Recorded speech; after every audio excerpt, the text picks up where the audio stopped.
Pride and Prejudice by Jane Austen. Chapter 43.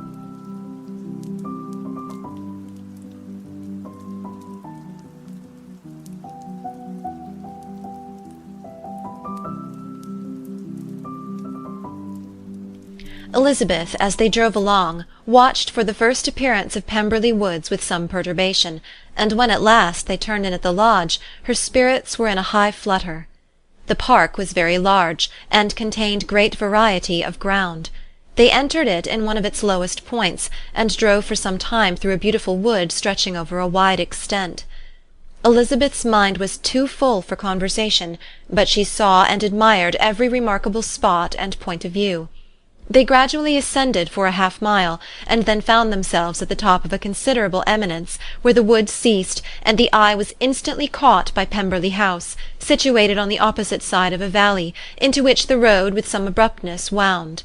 It was a large, handsome stone building, standing well on rising ground, and backed by a ridge of high woody hills, and in front a stream of some natural importance was swelled into greater, but without any artificial appearance.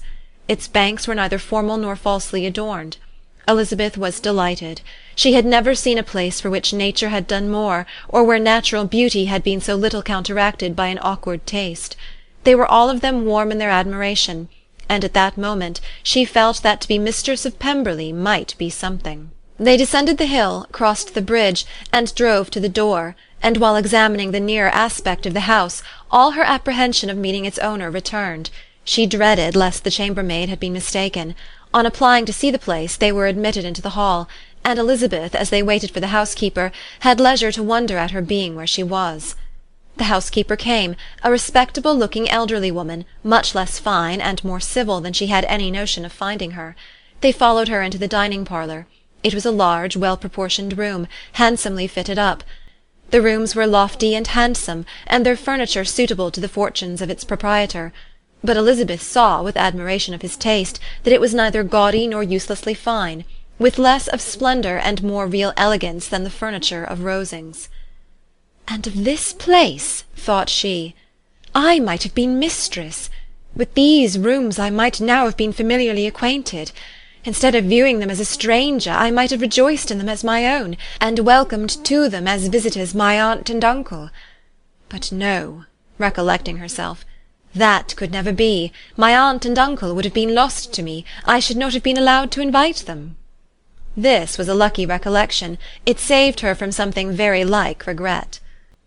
On reaching the spacious lobby above, they were shown into a very pretty sitting-room, lately fitted up with greater elegance and lightness than the apartments below, and were informed that it was but just done to give pleasure to Miss Darcy, who had taken a liking to the room when last at Pemberley. "He is certainly a good brother," said Elizabeth as she walked towards one of the windows. Mrs. Reynolds anticipated Miss Darcy's delight when she should enter the room. "And this is always the way with him," she added. "Whatever can give his sister any pleasure is sure to be done in a moment. There is nothing he would not do for her." When all of the house that was open to general inspection had been seen, they returned downstairs, and taking leave of the housekeeper, were consigned over to the gardener, who met them at the hall door. As they walked across the hall towards the river, Elizabeth turned back to look again. Her aunt and uncle stopped also, and while the former was conjecturing as to the date of the building, the owner of it himself suddenly came forward from the road, which led behind it to the stables. They were within 20 yards of each other, and so abrupt was his appearance that it was impossible to avoid his sight. Their eyes instantly met, and the cheeks of both were overspread with the deepest blush. He absolutely stared, and for a moment seemed immovable from surprise, but shortly recovering himself, advanced toward the party, and spoke to Elizabeth, if not in terms of perfect composure, at least of perfect civility. She had instinctively turned away, but stopping on his approach, received his compliments with an embarrassment impossible to be overcome. Had his first appearance, or his resemblance to the picture they had just been examining, been insufficient to assure the other two that they now saw Mr. Darcy, the gardener's expression of surprise on beholding his master must immediately have told it. They stood a little aloof while he was talking to their niece, who, astonished and confused, scarcely dared lift her eyes to his face, and knew not what answer she returned to his civil inquiries after her family. Amazed at the alteration of his manner since they last parted, every sentence that he uttered was increasing her embarrassment, and every idea of the impropriety of her being found there recurring to her mind. The few minutes in which they continued were some of the most uncomfortable in her life. Nor did he seem much more at ease. When he spoke, his accent had none of its usual sedateness, and he repeated his inquiries as to the time of her having left Longbourn, and of her having stayed in Derbyshire, so often and in so hurried a way as plainly spoke the distraction of his thoughts. At length every idea seemed to fail him, and after standing a few moments without saying a word, he suddenly recollected himself and took leave. The others then joined her, and expressed admiration of his figure, but Elizabeth heard not a word, and wholly engrossed by her own feelings, followed them in silence. She was overpowered by shame and vexation. Her coming there was the most unfortunate, the most ill-judged thing in the world. How strange it must appear to him, and what a disgraceful light might it not strike so vain a man! It might seem as if she had purposely thrown herself in his way again. Oh, why did she come? Or why did he thus come a day before he was expected? Had they been only 10 minutes sooner, they should have been beyond the reach of his discrimination, for it was plain that he was that moment arrived, that moment alighted from his horse or his carriage. She blushed again and again over the perverseness of the meeting. And his behaviour, so strikingly altered, what could it mean? That he should even speak to her was amazing, but to speak with such civility, to inquire after her family! Never in her life had she seen his manners so little dignified, never had he spoken with such gentleness as on this unexpected meeting. What a contrast did it offer to his last address in Rosings Park, when he put his letter into her hand! She knew not what to think, or how to account for it. They had now entered a beautiful walk by the side of the water, and every step was bringing forward a nobler fall of ground, or a finer reach of the woods to which they were approaching. But it was some time before Elizabeth was sensible of any of it, and though she answered mechanically to the repeated appeals of her aunt and uncle, and seemed to direct her eyes to such objects as they pointed out, she distinguished no part of the scene. Her thoughts were all fixed on that one spot of Pemberley House, whichever it might be, where Mr. Darcy then was. She longed to know what at the moment was passing in his mind, in what manner he thought of her, and whether, in defiance of everything, she was still dear to him. Perhaps he had been civil only because he felt himself at ease, yet there had been that in his voice which was not like ease. Whether he had felt more of pain or of pleasure in seeing her she could not tell, but he certainly had not seen her with composure. At length, however, the remarks of her companions on her absence of mind aroused her, and she felt the necessity of appearing more like herself. They entered the woods, and bidding adieu to the river for a while, ascended some of the higher grounds, when in spots where the opening of the trees gave the eye power to wander were many charming views of the valley, the opposite hills, with the long range of woods overspreading many, and occasionally part of the stream. Mr. Gardiner expressed a wish of going round the whole park, but feared it might be beyond a walk.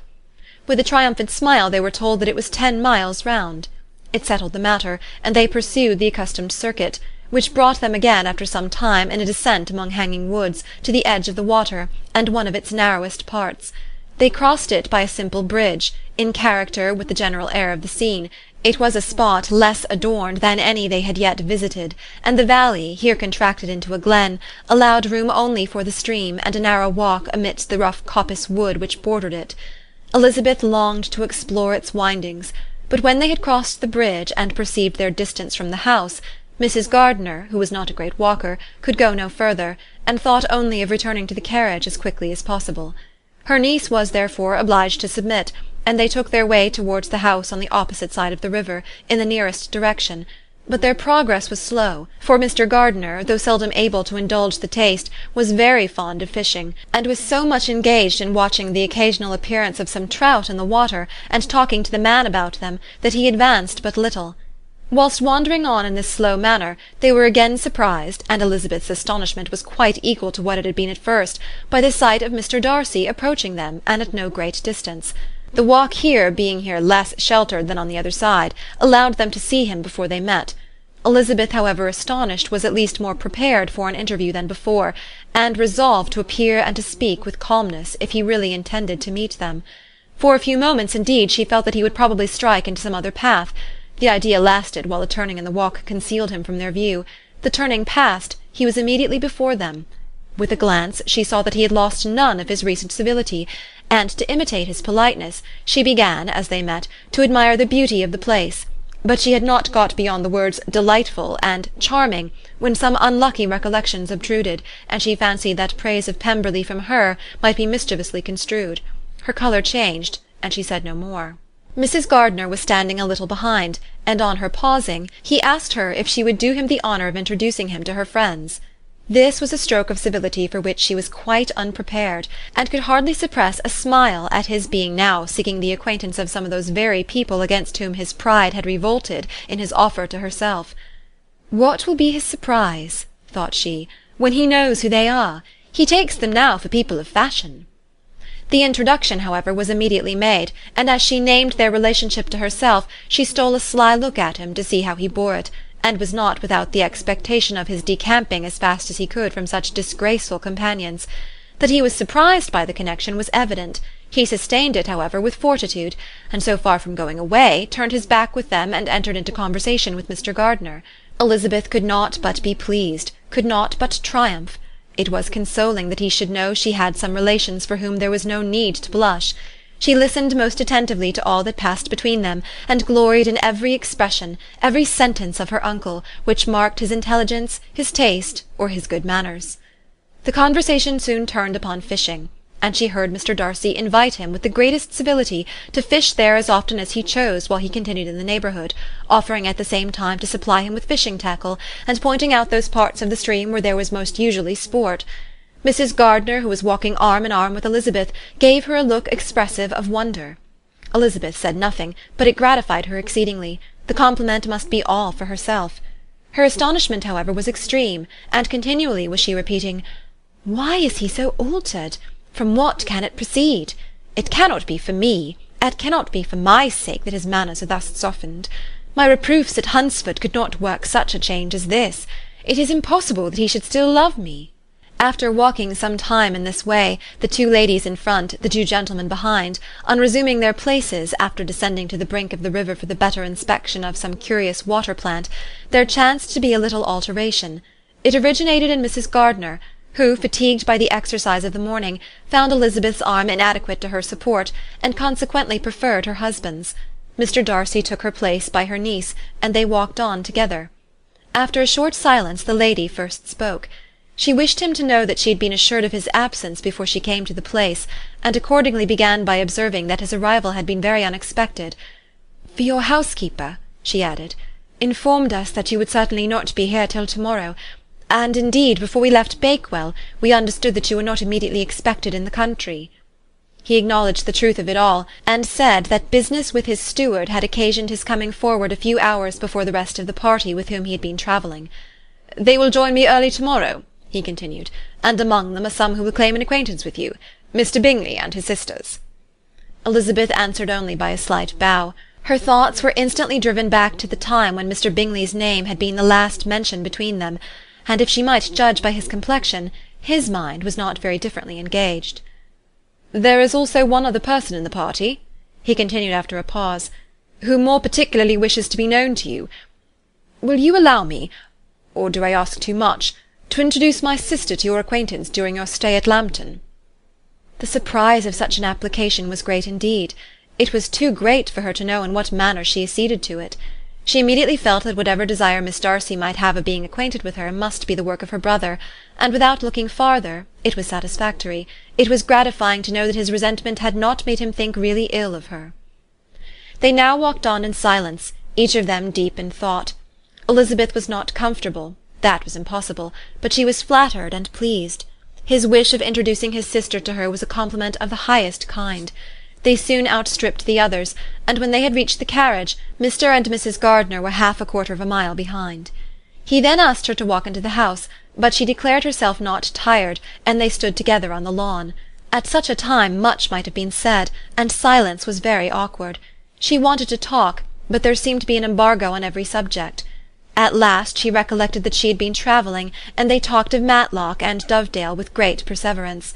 Yet time and her aunt moved slowly, and her patience and her ideas were nearly worn out before the tete-a-tete was over. On Mr. and Mrs. Gardiner's coming up, they were all pressed to go into the house and take some refreshment, but this was declined, and they parted on each side with utmost politeness. Mr. Darcy handed the ladies into the carriage, and when it drove off, Elizabeth saw him walking slowly towards the house. The observations of her uncle and aunt now began, and each of them pronounced him to be infinitely superior to anything they had expected. "He is perfectly well behaved, polite and unassuming," said her uncle. "There is something a little stately in him, to be sure," replied her aunt, "but it is confined to his air, and is not unbecoming. I can now say with the housekeeper, that though some people may call him proud, I have seen nothing of it." "I was never more surprised than by his behaviour to us. It was more than civil, it was really attentive, and there was no necessity for such attention. His acquaintance with Elizabeth was very trifling." "To be sure, Lizzie," said her aunt, "he is not so handsome as Wickham, or rather he has not Wickham's countenance, for his features are perfectly good. But how came you to tell me that he was so disagreeable?" Elizabeth excused herself as well as she could, said that she had liked him better when they had met in Kent than before, and that she had never seen him so pleasant as this morning. "But perhaps he may be a little whimsical in his civilities," replied her uncle. "Your great men often are, and I shall not take him at his word, as he might change his mind another day and warn me off his grounds." Elizabeth felt that they had entirely misunderstood his character, but said nothing. "From what we have seen of him," continued Mrs. Gardiner, "I really should not have thought that he could have behaved in so cruel a way by anybody as he has done by poor Wickham. He has not an ill-natured look. On the contrary, there is something pleasing about his mouth when he speaks, and there is something of dignity in his countenance that would not give one an unfavourable idea of his heart." The occurrences of the day were too full of interest to leave Elizabeth much attention for any of these new friends, and she could do nothing but think, and think with wonder, of Mr. Darcy's civility, and above all, of his wishing her to be acquainted with his sister.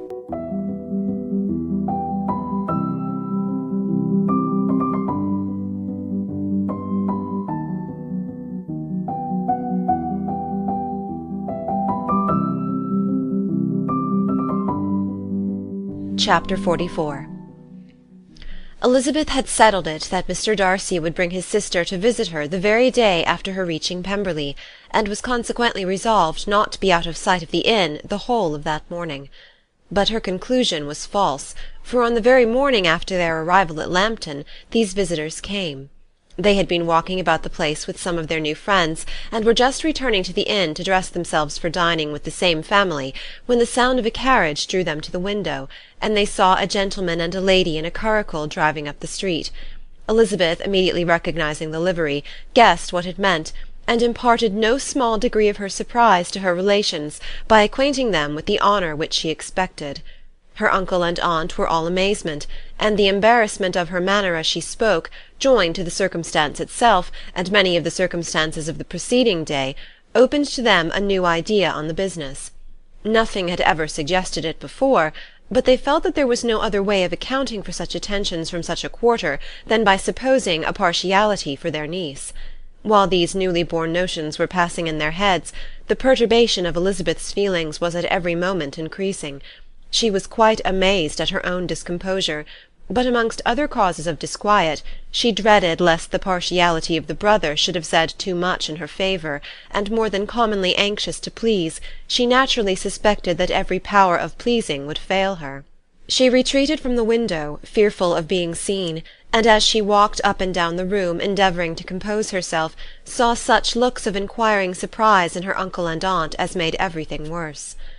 Miss Darcy and her brother appeared, and this formidable introduction took place. With astonishment did Elizabeth see that her new acquaintance was at least as much embarrassed as herself. Since her being at Lambton, she had heard that Miss Darcy was exceedingly proud, but the observation of a very few minutes convinced her that she was only exceedingly shy. She found it difficult to obtain even a word from her beyond a monosyllable. Miss Darcy was tall, and on a larger scale than Elizabeth, and though little more than 16, her figure was formed and her appearance womanly and graceful. She was less handsome than her brother, but there was sense and good humour in her face, and her manners were perfectly unassuming and gentle. Elizabeth, who had expected to find in her as acute and unembarrassed an observer as ever Mr. Darcy had been, was much relieved by discerning such different feelings. They had not long been together before Mr. Darcy told her that Bingley was also coming to wait on her, and she had barely time to express her satisfaction and prepare for such a visitor, when Bingley's quick step was heard on the stairs, and in a moment he entered the room. All Elizabeth's anger against him had been long done away, But had she still felt any, it could hardly have stood its ground against the unaffected cordiality with which he expressed himself on seeing her again. He inquired in a friendly, though general way, after her family, and looked and spoke with the same good-humoured ease that he had ever done. In seeing Bingley her thoughts naturally flew to her sister, and oh, how ardently did she long to know whether any of his were directed in a like manner.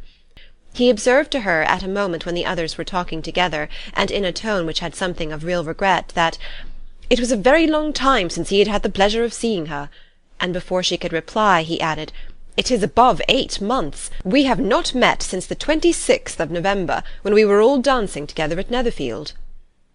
Elizabeth was pleased to find his memory so exact, and he afterwards took occasion to ask her, when unattended to by any of the rest, whether all her sisters were at Longbourn. Their visitors stayed with them above half an hour, and when they arose to depart, Mr. Darcy called on his sister to join him in expressing their wish of seeing Mr. and Mrs. Gardiner and Miss Bennet to dinner at Pemberley before they left the country. Miss Darcy, though with a diffidence which marked her little in the habit of giving invitations, readily obeyed. Mrs. Gardiner looked at her niece, desirous of knowing how she, whom the invitation most concerned, felt disposed as to its acceptance, but Elizabeth had turned away her head. Presuming, however, that this studied avoidance spoke rather a momentary embarrassment than any dislike of the proposal, and seeing in her husband, who was fond of society, a perfect willingness to accept it, she ventured to engage for their attendance, and the day after the next was fixed on. Bingley expressed great pleasure in the certainty of seeing Elizabeth again, having still a great deal to say to her, and many inquiries to make after all their Hertfordshire friends. Elizabeth, construing all this into a wish of hearing her speak of her sister, was pleased, and on this account, as well as some others, found herself, when their visitors left them, capable of considering the last half-hour with some satisfaction, though while it was passing, the enjoyment of it had been little. Eager to be alone, and fearful of inquiries or hints from her uncle and aunt, she stayed with them only long enough to hear their favourable opinion of Bingley, and then hurried away to dress. It had been settled in the evening between the aunt and the niece that such a striking civility as Miss Darcy's in coming to see them on the very day of her arrival at Pemberley, for she had reached it only to a late breakfast, ought to be imitated, though it could not be equalled, by some exertion of politeness on their side, and consequently that it would be highly expedient to wait on her at Pemberley the following morning. They were therefore to go. Elizabeth was pleased, though when she asked herself the reason, she had very little to say in reply. Mr. Gardiner left them soon after breakfast. The fishing scheme had been renewed the day before, and a positive engagement made of his meeting some of the gentlemen at Pemberley before noon.